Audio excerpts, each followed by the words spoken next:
Bueno, muy buenas tardes a todos los asistentes. Muchísimas gracias por venir una tarde de lunes a esta conferencia. Mi nombre es Miguel Ángel Sá, soy profesor del Departamento de Geografía y Ordenación del Territorio de la Universidad de Zaragoza y miembro del equipo de dirección del IUCA.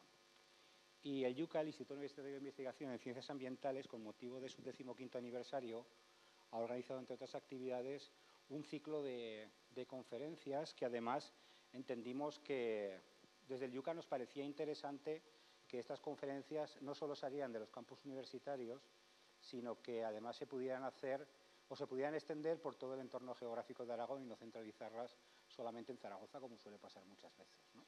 Con lo cual entendimos que era una oportunidad para eso, para salir del campus universitario, también para salir de la ciudad de Zaragoza y extender estas actividades por todo el territorio. La charla que vamos a presentar hoy la da un compañero además de departamento, Martín de Luis Arrillaga, y trata sobre, el título es Clima y Bosques, Bosques y Clima. Martín de Luis es profesor del Departamento de Geografía de la Universidad de Zaragoza, es perteneciente también al IUCA y pertenece al grupo de Clima, Agua, Cambio Global y Sistemas Naturales del Gobierno de Aragón, al que yo también pertenezco, que tenemos aquí además a otro compañero que es IPE del grupo. Y ya digo, es profesor del Departamento de Geografía y él es biólogo. Se licenció en Biología en el año 1994 en la Universidad de Alicante, donde también se doctoró en el año 2002.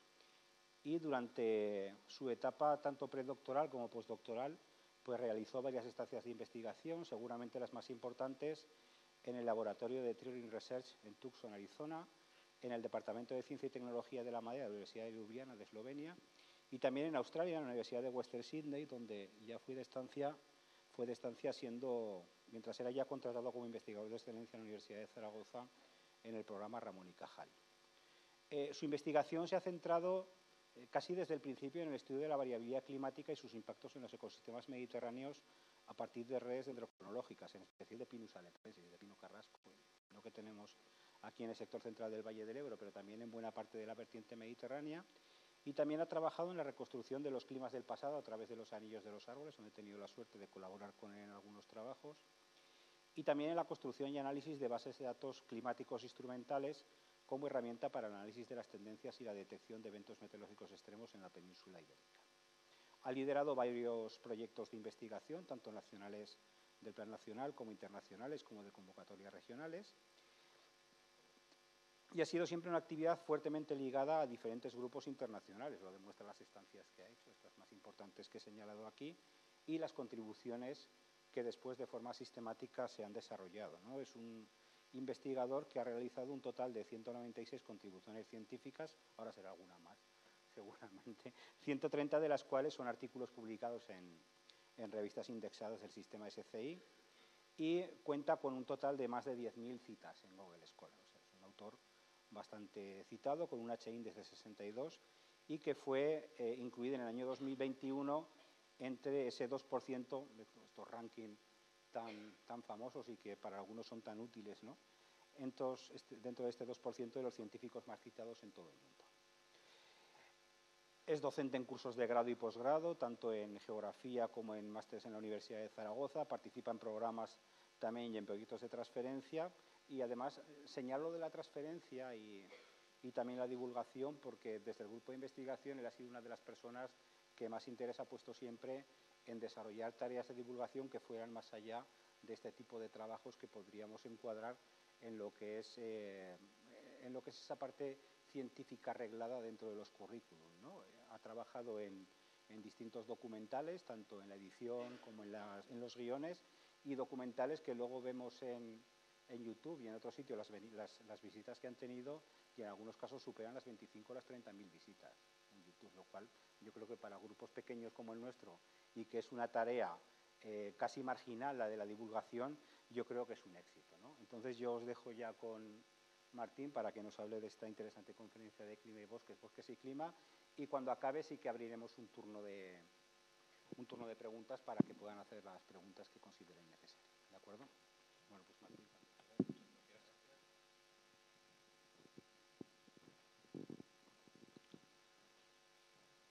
Bueno, ¿se me oye bien?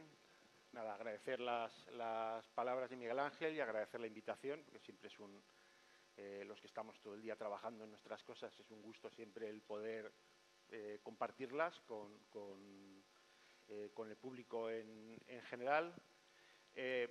Ha contado bastantes cosas. Si se extiende un poco más, Miguel Ángel, casi podía haber hecho un resumen de la presentación.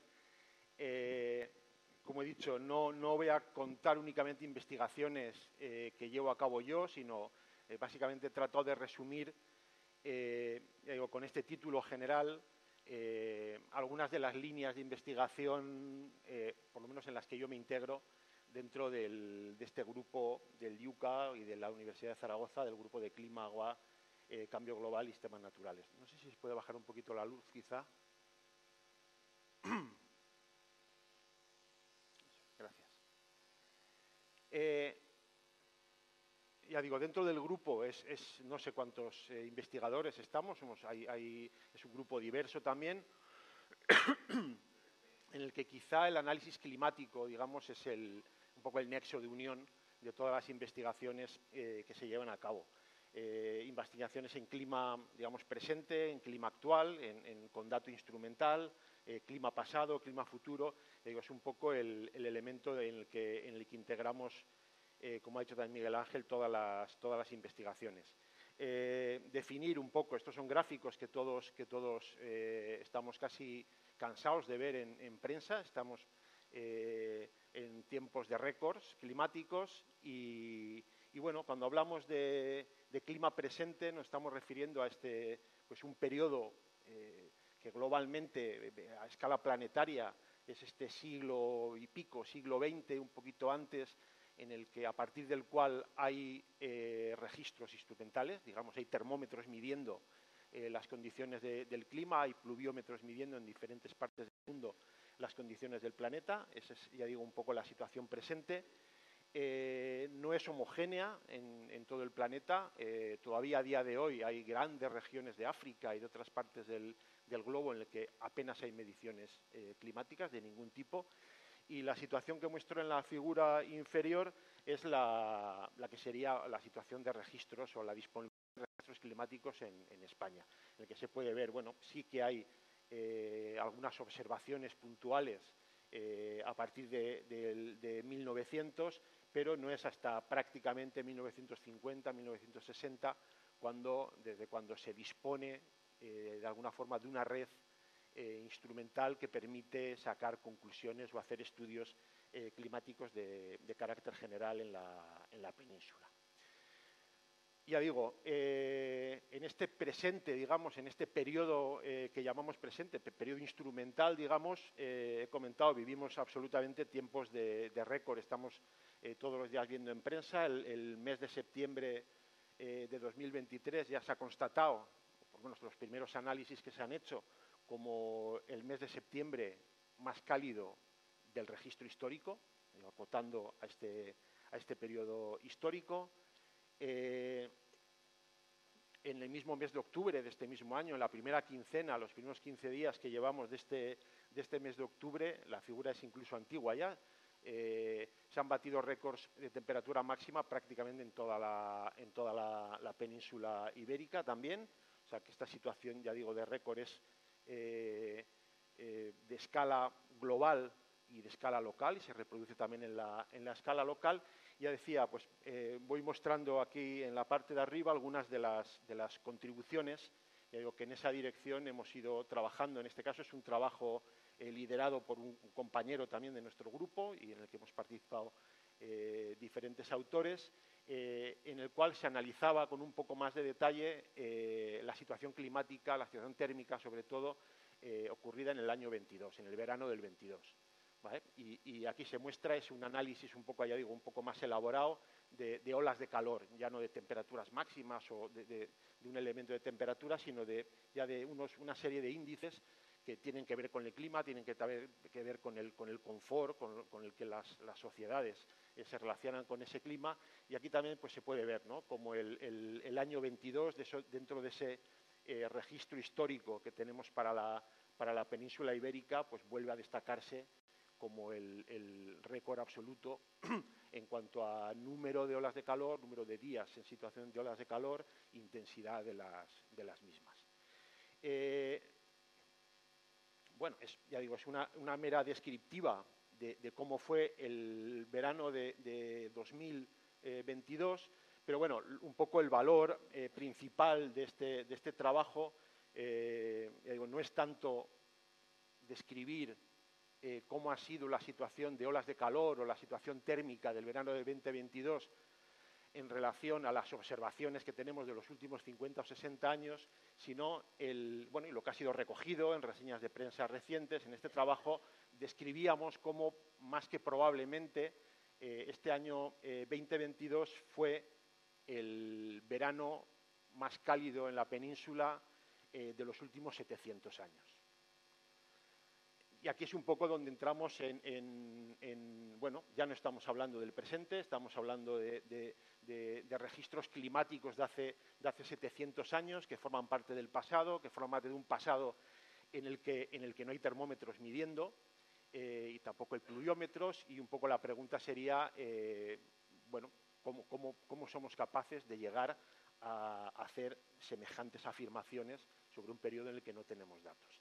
Bueno, ahí es un poco donde lo que llamamos los proxies o las fuentes de información indirectas acuden un poco al rescate, ¿vale? Este es lo dejo así un poquito por si lo queréis grabar en mente. Este es uno de los documentales que comentaba Miguel Ángel, en el que se hace una descripción un poco detallada de esos diferentes proxies o fuentes de información indirectas que se utilizan en ciencia para hacer estimaciones de cómo fueron los climas del pasado. Entre todos esos proxies, ya digo, que se plantean en el documental, os sonarán muchos de ellos, los testigos de hielo, en los cuales quedan pues, burbujitas de aire atrapadas y se puede medir si se es capaz de datar, se puede medir cómo eran las condiciones de la atmósfera, cómo las fracciones isotópicas de algunos elementos estables, y permiten hacer reconstrucciones de diferentes, por ejemplo, de la evolución del CO2 en la atmósfera de hasta 800.000 años.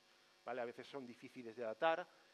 Bueno, hay otras, el trabajo con espelotemas, con fauna calcárea, con sedimentos, con polen. Hay, ya digo, diferentes fuentes de información paleoclimática que permiten, ya digo, ir hacia atrás en el tiempo. Cada uno tiene sus ventajas, sus inconvenientes, sus puntos débiles y sus puntos fuertes. Nosotros lo que en el grupo de investigación sobre lo que trabajamos es con los anillos de crecimiento de los árboles. Y bueno, a escala planetaria no permiten hablar de cómo era la atmósfera hace 800.000 años, pero sí permiten tener un conocimiento bastante real y bastante detallado de cómo era el clima en un periodo de en torno a los 2.000 años, los pasados 2.000 años. La razón de este potencial de los anillos de crecimiento de los árboles como proxy climático es, bueno, hay diferentes aspectos, pero destaco los más importantes. Uno de ellos es su presencia en prácticamente todas las partes del planeta. Cuando uno está trabajando con testigos de hielo, está describiendo, en el mejor de los casos, lo que pasa en un punto concreto de la Antártida, y eso es a veces difícilmente extrapolable al resto del planeta, y sin embargo árboles los tenemos presentes en prácticamente todo el planeta, lo que permite hacer análisis, digamos, de mayor complejidad. Son especies, por lo menos dentro de nuestro contexto, especies de vida larga. Hay árboles vivos en el planeta de edades cercanas a los 5.000 años, ¿vale? Estos siempre son los récords, pero en España también, en la Sierra de Cazorla, se encuentran bueno, pues unas de las poblaciones de árboles de Pinus nigra más viejas, más antiguas de toda Europa, con árboles que tienen en torno, superan los 1.000 años. Y quizá el elemento diferenciador en relación a otros proxies es el carácter anual que tienen cada uno de esos anillos.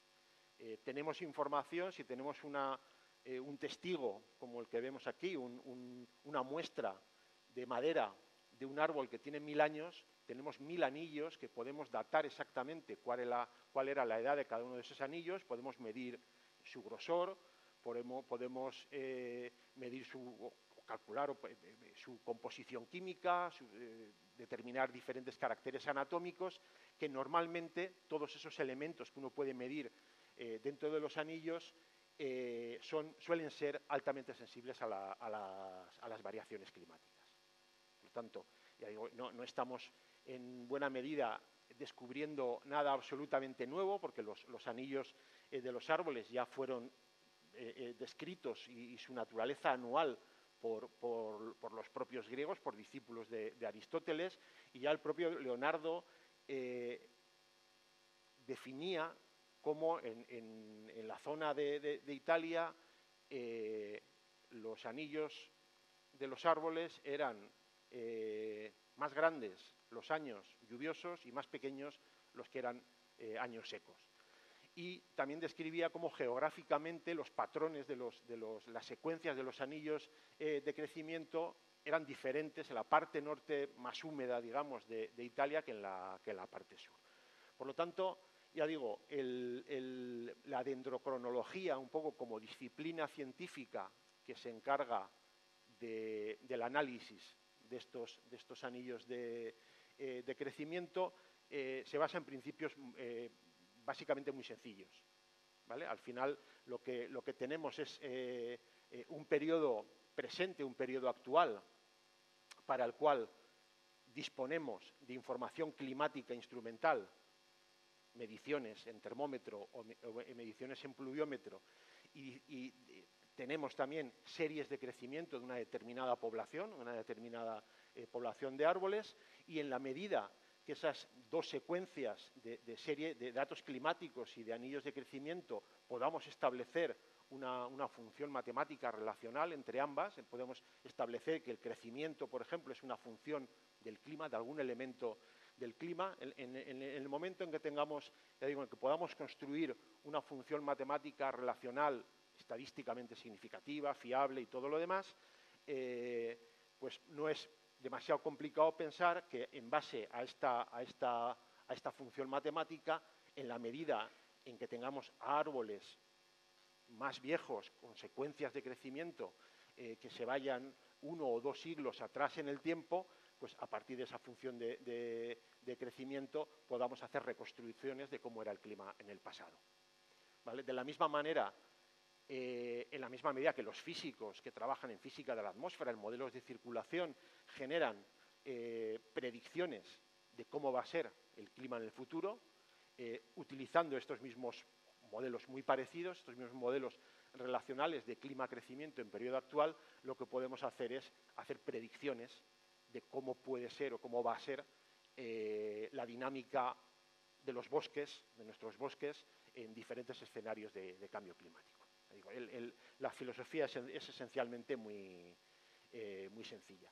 Ese es un poco el elemento que, ya digo, retomando este artículo que os comentaba, en el que hablábamos de este verano del 2022 como el más cálido de los últimos 700 años, bueno, vemos aquí cuál fue la situación de temperatura, la anomalía de temperatura en relación a una media general de este verano, y lo podemos comparar con una reconstrucción existente para la península, no creada por nuestro grupo, y situar, darle contexto, no en un periodo únicamente de 50, 60 o 70 años, contextualizar ese valor, esa anomalía térmica registrada en el 2022 en un contexto de 700 años, y comprobar que efectivamente, confiando en que la reconstrucción y con todas las incertidumbres que van asociadas a todos los protocolos científicos, ese año 22 es probablemente el verano más cálido de los últimos 700 años.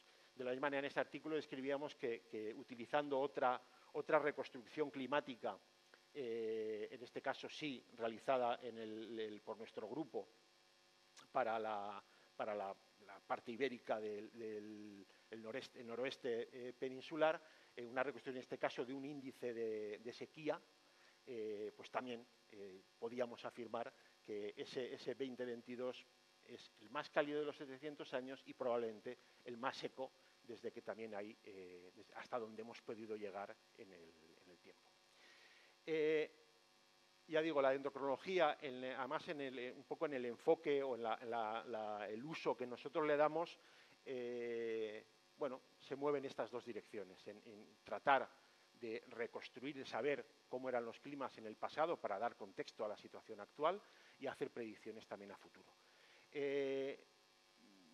Solamente por ilustrar algunos ejemplos, esta es la reconstrucción, digamos, de la que estaba hablando antes, una reconstrucción de sequía de verano. Ya digo, a partir de diferentes muestras tomadas en diferentes ámbitos de árboles que son sensibles a una u otra variable climática, uno puede encontrar esos modelos relacionados con la temperatura o relacionados con la sequía y hacer reconstrucciones de esos diferentes elementos climáticos.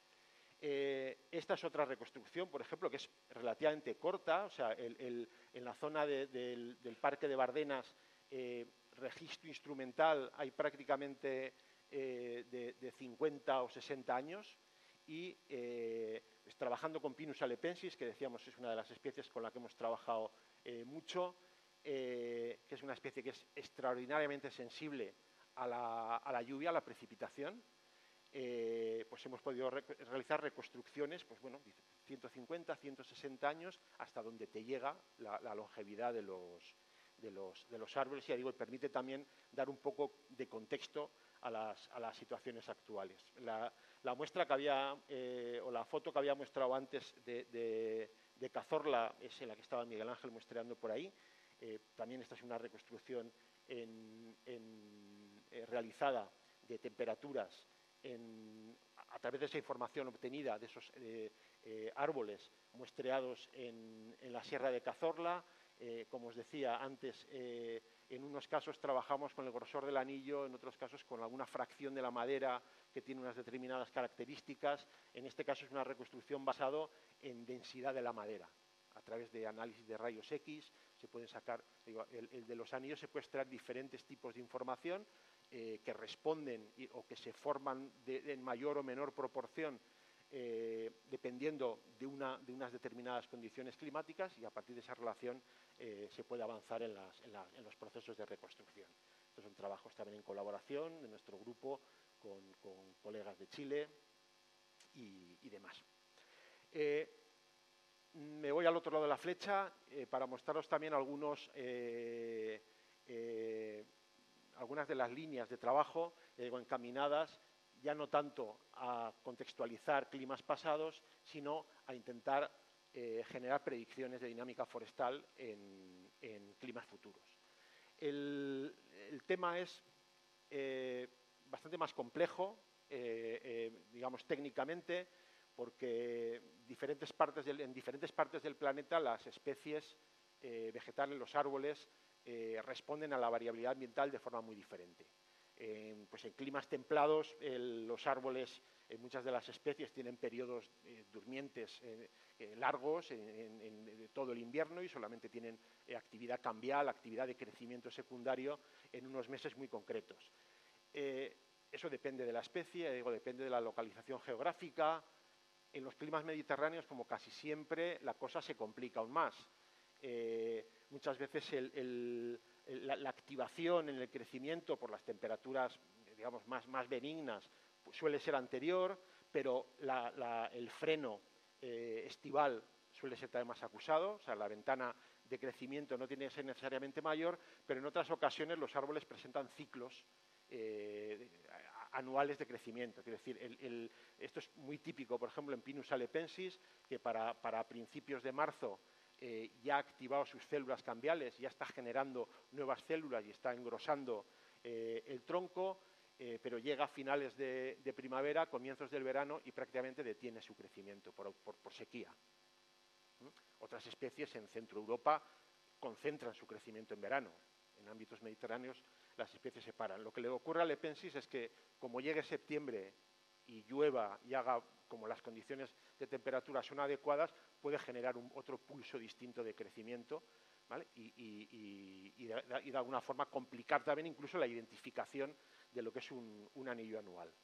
Ya digo, la generación de predicciones es complicada o es más específica. Uno no puede utilizar la misma modelización, la misma aproximación para trabajar con caducifolias o con perennifolias. Hay especies, las especies de hoja caduca en invierno duermen. Cuando no tienen hojas, no tienen actividad fotosintética, no hay crecimiento de ningún tipo. Y sin embargo, pues las perennes, los pinos, en determinados ámbitos, pues tienen una mayor plasticidad, paran, vuelven y tienen, ya digo, más complejidad. Este es un trabajo muy bonito que también lo firmó, bueno, es una compañera, una estudiante de doctorado que está trabajando ahora en Alemania, y es precisamente el seguimiento de la actividad cambial, de la actividad de esas células, de cuándo se generan células y durante cuánto periodo los árboles tienen capacidad de crecer en el Moncayo, ¿vale? Se trabajaba con haya y con pino silvestre, y os pido que os fijéis en la parte final solamente, por no entrar en estos detalles. Aquí lo que vemos, este cuadrito indicaría, digamos, cuántos días de crecimiento al año tiene el haya en el Moncayo, ¿vale? Nos está diciendo que el hayedo en el Moncayo, en promedio, digamos, en un promedio de diferentes árboles en diferentes años, lo que nos dice es que tiene pues entre 60 o 70 días de crecimiento anual, que es extraordinariamente poco, no descrito en ninguna parte del mundo, ¿vale? Y tenemos, sin embargo, el pino silvestre, que tiene 230 días de crecimiento anual. Muchísimo, tampoco descrito en ninguna parte del mundo, ¿vale? Si lo comparamos en este mismo trabajo, ya digo, con estudios similares realizados a lo largo del área de distribución de las dos especies, vemos aquí como este sería el punto, este sería el Moncayo, en el caso de Pinus silvestris, con más de 200 días de crecimiento, pero conforme avanzamos en el gradiente latitudinal, lo que vemos que en el norte, en Escandinavia, apenas tienen 45 días de crecimiento. Y en el caso del haya tenemos la situación totalmente contraria. Tenemos que el haya en el Moncayo tiene un crecimiento escasísimo de 60-70 días al año, y sin embargo en su zona de distribución, en Alemania, en Dinamarca, supera los 160. Es decir, las variables climáticas que condicionan a una u otra especie son distintas, y además los patrones son distintos a lo largo de su área de distribución. Para eso le da un poquito más de complejidad al asunto. Bueno, ya digo, esto es otro trabajo en colaboración, también liderado por una, ahora mismo no está ya bueno, sigue siendo parte del grupo de investigación, una estudiante nuestra, en la cual, a través ya digo, trabajo en colaboración para Fagus sylvatica, para el haya, con muestras nuestras, cronologías, digamos, series de crecimiento obtenidas a través de muestreos en campo, de crecimiento del hayedo, y combinando información con redes dendrocronológicas generadas por otros colegas a lo largo de todo el área de distribución de Fagus sylvatica en Europa, digamos, que sería la marca verde. Digamos, la combinación de toda esa información con información climática de calidad permite hacer modelizaciones que permiten, en primer lugar, describir cuáles son los patrones espaciales de crecimiento de la especie, ¿vale? Aquí estaríamos viendo, por simplificar, manchas rojas. Rojo es que crece muy poco, azul es que crece mucho, ¿vale? Y toda esa transición. El haya es una especie que crece más, digamos, en estas zonas atlánticas del norte de Europa, y tiene un crecimiento mucho más escaso cuando se acerca al límite sur de su distribución. Un poco la gracia de esta modelización es que, como decía antes, nos permite describir la situación actual, describir cómo funciona la especie en su área de distribución, pero nos permite también hacer comparaciones. Aquí, por ejemplo, en esta figura lo que muestro es cómo ha crecido o cuál es la diferencia entre el crecimiento del hayedo en su área de distribución en los últimos 30 años comparado con los 30 anteriores, ¿vale? Y vemos que todo el dibujo está pintado de color rojo, salvo en la zona sur de Escandinavia. Quiere decir, el hayedo hoy está creciendo hasta un 25% menos de lo que crecía hace 30 años. Eso es una descripción de la situación actual.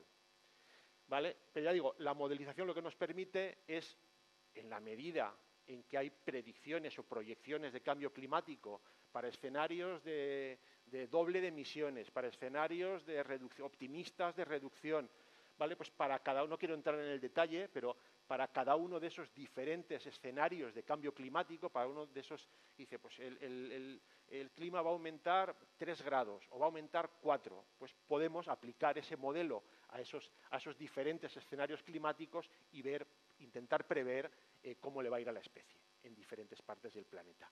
Ya vemos, si queremos mirar arriba, los finlandeses estarán contentos, probablemente la especie va incluso a colonizar, a ganar territorios y a crecer mejor, porque un incremento de temperaturas como los previstos para los bosques finlandeses puede ser positivo, pero desde luego en el límite sur, en la franja sur de distribución, pues las predicciones son prácticamente de reducción a la mitad del crecimiento, con lo que puede implicar, digamos, desaparición de hábitats en esas zonas de distribución.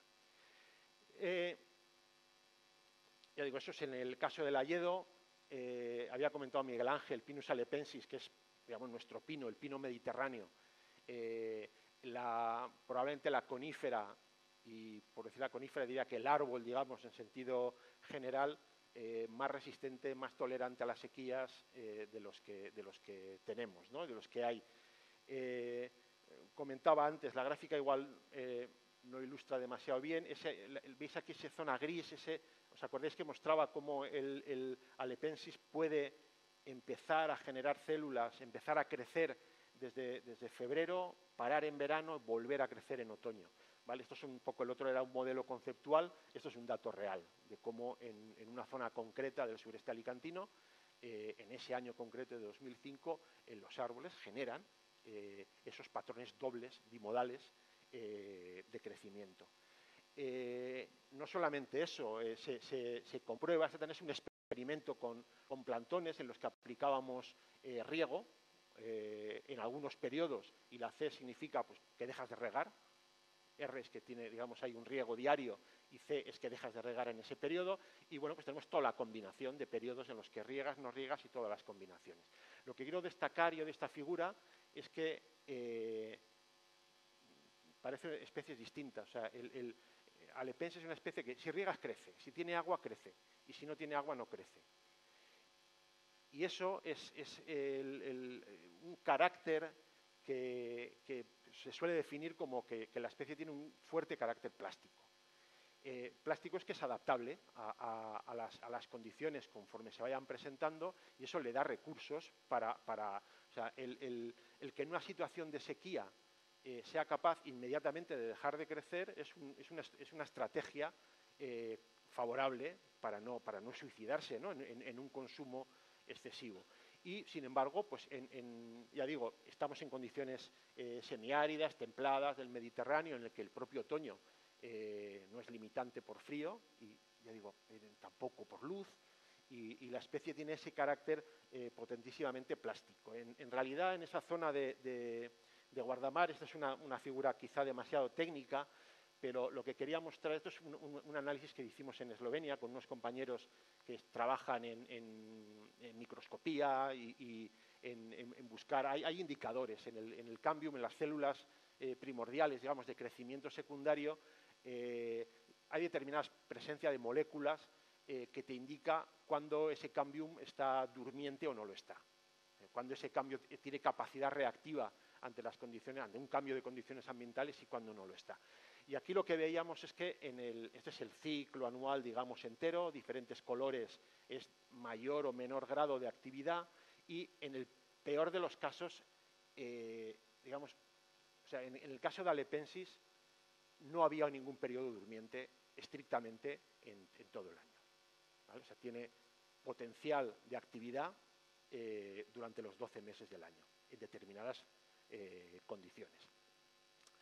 Eso hace que no sea sorprendente que que cuando hablamos de reconstrucciones, como he mostrado antes, la reconstrucción de Bardenas, Alepensis responda a una variable climática general de carácter anual. Digo, porque es capaz de integrar toda esa información. Y esto es un trabajo también realizado con nuestra red, digamos, dendrocronológica de Alepensis, compartida con la de otros colegas a lo largo también de todo el área de distribución de Alepensis. Y aquí se muestra ya en diferentes colores lo que sería esa función matemática que mostraba antes, reducida, ¿no?, o simplificada a un valor de correlación. Esto sería el cómo en cada uno de esos píxeles del área de distribución se correlaciona el crecimiento de Alepensis con la precipitación anual. Vemos que tenemos en buena parte de la península correlaciones superiores a 0,6, que es digamos una explicación satisfactoria, o digamos que a partir de esa relación matemática podremos hacer reconstrucciones y juegos en las dos direcciones. Voy terminando. Esta es una última figura de un trabajo en curso. Esta es un poco la red de Alepensis. Cada punto, ya digo, es un bosque al que hemos acudido. Hemos muestreado 15, 20, 40 árboles, se le saca un testigo de madera, se prepara esa madera en laboratorio, se data cada uno de los anillos y se mide, ya digo, se mide el grosor o se miden diferentes factores. Y luego, pues también se hace, ya digo, una modelización en relación a bases climáticas también de alta resolución, construidas también por nuestro grupo para cada uno de esos bosques. Y lo que nos encontrábamos es eso, la posibilidad de espacializar información puntual y generar, ya digo, modelos predictivos de cómo le está yendo a la especie a lo largo de toda su área de distribución. Aquí nuevamente, esto es crecimiento observado en el siglo XX, digo, es modelizado porque bueno, se necesita trabajar con los datos de alguna manera. Es una imagen preliminar, estamos trabajando en ella, me atreví a ponerla aunque los compañeros geógrafos me van a reñir. Y bueno, aquí nuevamente estamos viendo áreas azules en las que Alepensis crece mejor que en otras áreas, que son las áreas rojas.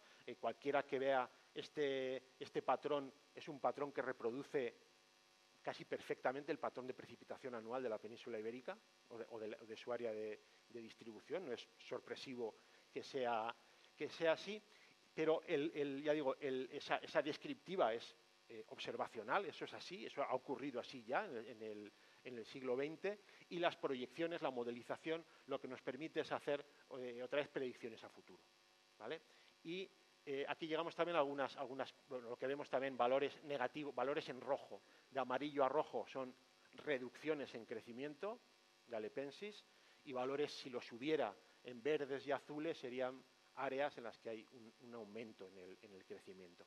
A veces, incluso en la literatura científica, nos encontramos con resultados contradictorios, ¿no? Porque hay abundante documentación científica que describe cómo Pinus alepensis va a ser una especie beneficiada de alguna forma, ¿no? Como los nuevos escenarios de cambio pueden ser beneficiosos para Alepensis. Claro, pueden ser beneficiosos en la medida, que es lo que describen, quiero decir, en la medida en que hay otras muchas especies que van a desaparecer y va a tener la posibilidad de colonizar espacios. Probablemente va a ganar hábitats en zonas de alta montaña, de media montaña, va a tener la posibilidad de ganar hábitat, pero al precio de una reducción en el crecimiento. Quiere decir que los dos resultados no son contradictorios. Ya digo, a veces el titular es ¿le va a ir Alepensis como especie a la que le va a ir maravillosamente bien las cosas?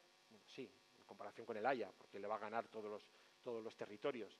Pero la reducción en el crecimiento también se espera que sea, aquí estamos hablando de valores de en torno al 30 y pico % de reducción en el crecimiento. Tampoco sabemos hasta dónde se puede llegar esa reducción sin que desaparezcan las poblaciones. Y último mensaje, es un poco, bueno, no sé si en positivo, pero otra de las cosas que se observan es que igual que decíamos que el proceso de cambio está ocurriendo, o sea, es un proceso en curso, las especies, los seres vivos, no están, digamos, como observadores inanimados de todo lo que está pasando. Este es un trabajo también de una doctoranda actual. Los colores no se ven muy bien, pero bueno, lo que muestran es un patrón. Bueno, la madera de los árboles, los anillos, constituyen el tejido conductivo de agua de los árboles, desde las raíces hasta las hojas. Y dentro de esos anillos de crecimiento existen diferentes tipos celulares. Unos que son más eficientes en el transporte de agua, son muy eficientes, pero el ser eficientes quiere decir que son tubos gordos, que transportan mucha agua en poco tiempo, pero son muy vulnerables al embolismo y a perder la funcionalidad. Y hay otros tipos de madera, bueno, esas serían las de early wood que decimos, o madera temprana.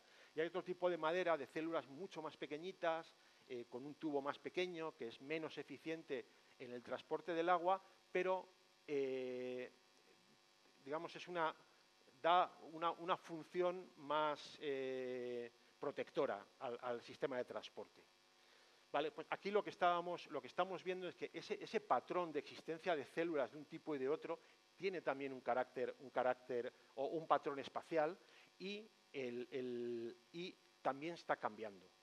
También hemos observado que conforme el clima va cambiando, conforme la aridez va cambiando, los árboles están modificando su sistema conductivo. Están generando cada vez más células de esas resistentes, de esas de transporte menos eficiente, pero más safety, digamos, en contra de una estrategia de transporte masivo. ¿Vale? Por lo tanto, el clima cambia, los árboles, digamos, esto no sería adaptación, sería una aclimatación. Modifican también sus funcionalidades para ir adaptándose a las condiciones cambiantes. ¿Hasta cuándo? ¿Cuál es el límite de cada especie para modificar todo eso? Pues bueno, es cosas en las que seguimos en curso. Os agradezco la atención y casi abrimos turno de preguntas para que haya un poquito más de tiempo.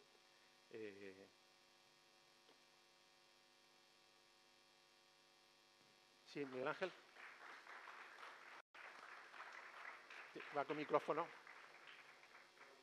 O si no, gritas como quieras. Abrimos un turno de preguntas, ¿de acuerdo? La distribución parece clara, pero ¿cuánto vivirán estos árboles? Eso es lo que no sabemos. Y luego la red fúngica, el soporte del suelo, ¿cómo van a...? Esto es una pieza del ecosistema.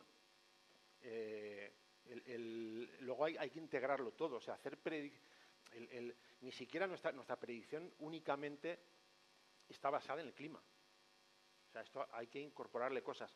¿Cuándo morirán las poblaciones? Hombre, a ver, conocemos la distribución actual, conocemos los límites sur a los que no llegan. O sea, uno cuando llega a la provincia de Alicante se va metiendo en Murcia por la costa tal, los alepenses primero es un bosquete, luego hay árboles sueltos y luego deja de haberlos. O sea, hay límites de distribución de las especies que tienen que ver. Sí, pero me refería a que ¿cuánto tiempo lograrán vivir estos árboles en condiciones? Si la edad media de los pinos estos es de tantos años, en condiciones más desfavorables en las que crecen menos, ¿cuánto vivirán menos? Te voy a contestar otra cosa. El problema probablemente no es ese. El problema no es cuánto van a vivir estos árboles. El problema es que actualmente en esas poblaciones de las que estamos hablando ya no hay reclutamiento. O sea, cuando estos se mueran no hay regeneración natural. O sea, un ecosistema sin regeneración natural ya está muerto. En buena medida estamos en esa situación. Que esos procesos de aclimatación, que hace falta gestión forestal, que estas cosas a veces hay bosques que tienen densidades que no son naturales. Bueno, pues evidentemente hay mucho todavía que falta por saber. ¿Más preguntas? Gracias por la bonita conferencia. Una pregunta, quizás se sale un poco. ¿Habéis hecho o sabéis si hay algún estudio con con Quercus, en concreto con la encina. Nosotros no. Es que, iba a decir, el alepensis ha sido el árbol favorito para repoblación. Y no sé si alguna de las, imagino que lo habéis tenido en cuenta, algunos de los bosques son artificiales. Sí, sí. Sí, sí. Nosotros hemos trabajado mucho con alepensis no por su carácter de especie endémica, natural, sino porque sí que es proveedora de muchos de los servicios ecosistémicos actuales, más allá de que sea una especie de reforestación.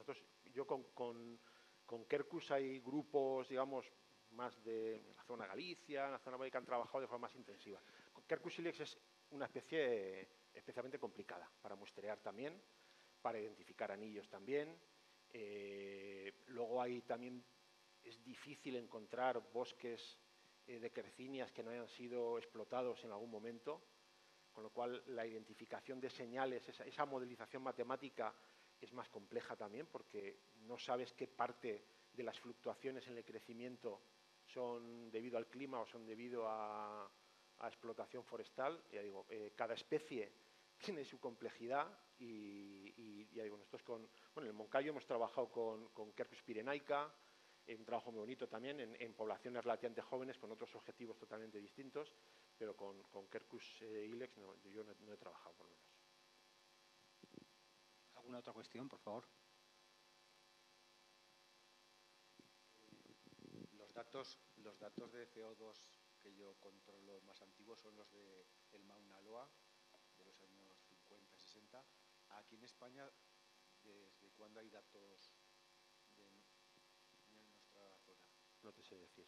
No sé, Miguel Ángel, mediciones de CO2, ni idea.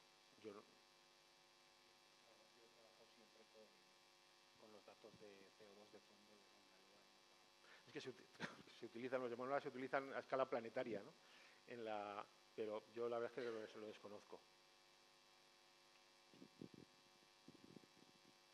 Sí que son muy buenas, o sea, las reconstrucciones, decía antes, los testigos de hielo, bueno, si has trabajado en eso lo conocerás bastante mejor que yo, es para, digamos, el público no especializado, bueno, yo alucino, ¿no? Las burbujitas, hay testigos de hielo que se han extraído 3 kilómetros de profundidad, en la que se data cada una de esas burbujitas que ha quedado atrapada. Esa burbujita tiene aire y ese aire tiene CO2 y ese CO2 se puede medir su concentración y tienes una reconstrucción que eso ni siquiera es un proxy, eso es una medida real, ¿no? Es un proxy la datación, pero bueno, que eso sí que es, bueno, alucinante. ¿Más cuestiones? ¿No? Yo había alguna figura por ahí en la que, lo digo porque si puede surgir el debate, había una figura de Udbungen, que es una persona con la que hemos colaborado, en la del artículo de 2022, en que aparecía septiembre como realmente uno de los veranos probablemente más calurosos de los últimos 700 años, ¿no? Pero a mí me gustaría que explicase, si es posible, el por qué hacia atrás sí que vemos otros periodos en que realmente también hay temperaturas elevadas, ¿no? Y hasta qué punto podemos considerar de forma efectiva ese verano como el más cálido.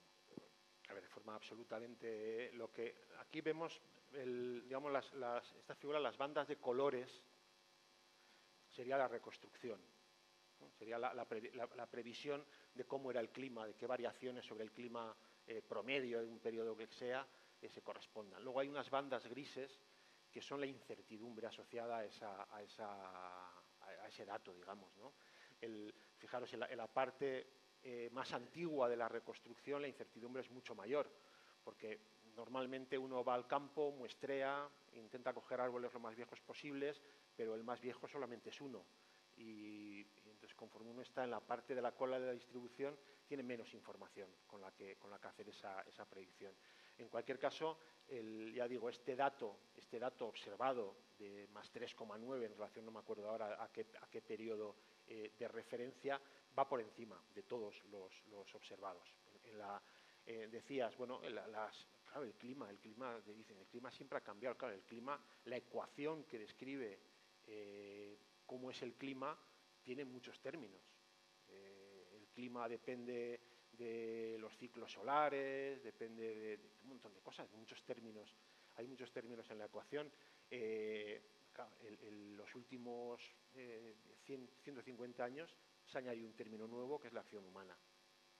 Y ya está. Pero que todas estas variaciones, pues bueno, tienen sus explicaciones en cambios en ciclos solares, en cambios en orbitales, en bueno, muchas cosas. Además, ya digo, cualquier medida o cualquier reconstrucción tiene una incertidumbre asociada y pues bueno, ya digo, aquí también hay varias reconstrucciones. Esta, desde luego, la de Bungen con material de Pirineos es la reconstrucción más fiable de entre las disponibles actualmente para la península, pero bueno, probablemente el año que viene o dentro de unos años habrá una nueva y tendremos más información y se irá contextualizando mejor la situación. Iba a decir que además es una señal climática muy conocida, ¿no? Y que es una reconstrucción de Pirineos, pero es una señal climática que prácticamente en toda Europa occidental y central es la misma. El episodio cálido medieval, la pequeñada del hielo y el calentamiento reciente, ¿no? O sea que es una señal climática bastante bien definida. No sé, ¿tienen alguna?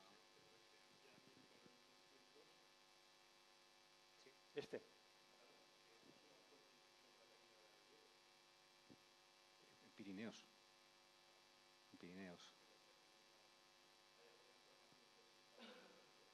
¿Perdona?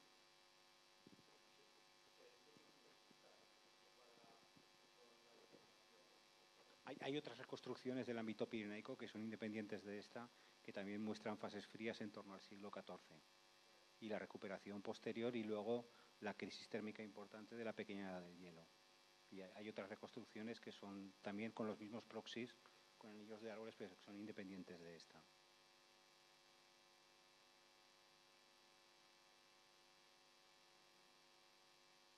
No sé, ¿alguna otra cuestión? Sí. Tal vez por orientar, abierto sí, ¿no? Por reorientar la charla, estamos viendo eso, cómo el cambio climático puede ir afectando, ¿no?, la distribución de tipos de bosques, pero dándole la vuelta, es evidente que también las masas forestales en relación a pastos o matorrales pueden tener su influencia sobre aspectos climáticos, ¿no? ¿Cómo ves ese futuro en relación al balance hídrico, ¿no?, que puede generar esos cambios en la masa arbórea, arbustiva, etcétera? A ver, yo creo que cuando hablamos de impactos del hombre, digamos, sobre el sistema Tierra, digamos, o sea, las actividades humanas directamente están modificando el clima, pero el impacto que están teniendo sobre la distribución de especies de forma directa es mucho más importante que el propio cambio climático. Evidentemente, el cambio de distribución de especies, deforestación, desaparición de especies, especies invasivas, o sea, las modificaciones que más allá del cambio climático, que el hombre a través de sus acciones, ya digo, más allá del cambio climático, tiene sobre los sistemas, son, yo creo, efectos sobre la biodiversidad eran muchísimo más peligrosos que el propio cambio climático. Decía el compañero, el suelo, cómo afecta al suelo, cómo afecta, digamos, cómo las actividades humanas afectan digamos, a toda la cadena ecosistémica. Es una intervención realmente extensiva. Yo sí que creo que es muchísimo más grave, siendo grave todo. O sea, Sí, siempre está ese debate de cómo diferenciamos cambio global de cambio climático, ¿no? Y quizá la respuesta más fácil es que el cambio climático no es más que una manifestación del cambio global, que en este caso... Es una pieza más, hay otro montón de piezas que se están jugando que... En este caso, el cambio climático no es más que la sobreexplotación de un recurso que es la atmósfera. Y forma parte de ese proceso de cambio global que afectaría a todos los sistemas naturales y actividades antrópicas en este caso. ¿Alguna cosa más? ¿No? ¿Más preguntas? ¿No? Pues pues si no Bueno, hay más a vuestra preguntas. disposición. Ya sabéis dónde estamos. Geografía, en Zaragoza, el Yuca, están los correos por todos lados, o sea que cualquiera... Yo os animo al documental que he nombrado. Ya no sé que lo tengo. En principio, ¿no? Ahí se ha ido. Bueno, pues tras las huellas del pasado, que ya digo, yo participé de forma marginal, no me estoy haciendo publicidad, fueron otros compañeros los que hicieron el trabajo, pero que sí que es un documental que al que tenga interés sobre el pasado climático, el cómo se estudia el pasado climático, creo que puede ser de interés. Muchas gracias a todos Bueno, por pues la muchas por la gracias, atención. Martín.